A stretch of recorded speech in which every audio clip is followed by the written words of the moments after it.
Salam, selamat pagi Bapak Ibu dan Saudara yang dikasihi Tuhan Yesus.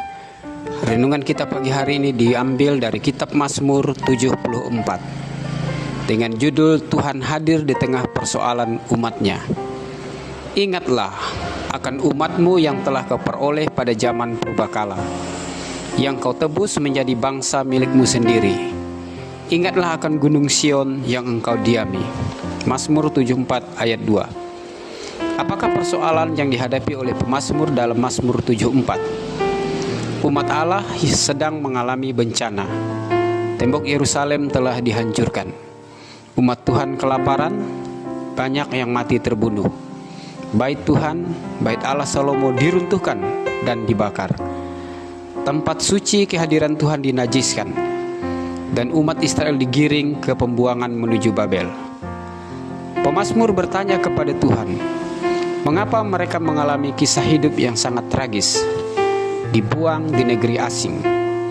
Seringkali ketika kita mengalami persoalan hidup seperti ini, mengalami kehilangan pengharapan, galau, stres, dan putus asa, kita bisa jadi mempersalahkan situasi dan kondisi di sekitar kita.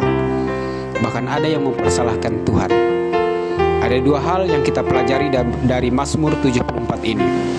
Pertama, pemazmur berdoa, meminta, berharap, memohon, bahkan sampai meratap kepada Tuhan agar Tuhan tidak melupakan umatnya. Agar Tuhan mengingat bahwa umat Israel adalah umat yang didapat atau diperoleh sejak zaman purbakala. Zaman di mana Tuhan memanggil Abraham, Ishak, dan Yakub.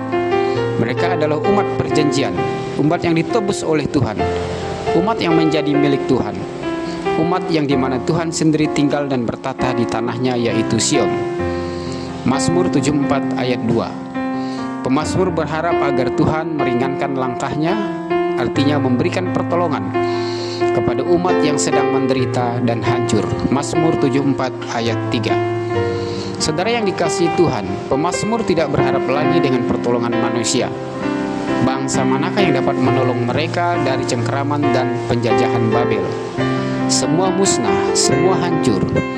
Yang dapat dilakukan hanyalah berdoa dan berharap kepada Tuhan untuk memberikan pertolongan.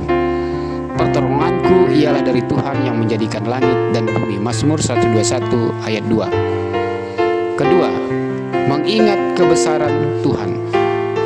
Di tengah kehancuran Yerusalem, pemazmur tetap mengingat kebesaran Tuhan.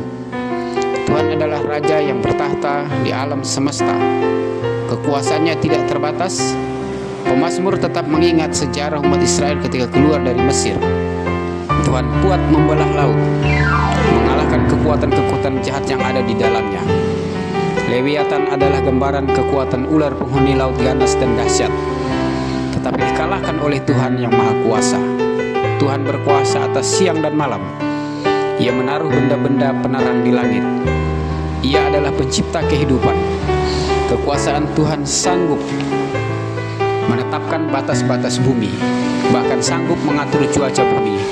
Kemarau dan hujan ada dalam tangannya. Mazmur 74 ayat 12-17. Saudara yang dikasihi Tuhan Yesus, kita belajar dari pemazmur ini. Sekalipun persoalan hidup begitu banyak dialaminya, bahkan dialami umat Tuhan, ia tetap fokus kepada Tuhan. Iman dan pengharapannya tidak hancur, sekalipun harapan-harapan di sekelilingnya hancur dan tidak dapat diandalkan. Fokus dan berharap kepada Tuhan adalah jalan terbaik untuk menghadapi persoalan hidup yang kita alami. Tuhan Yesus memberkati. Amin.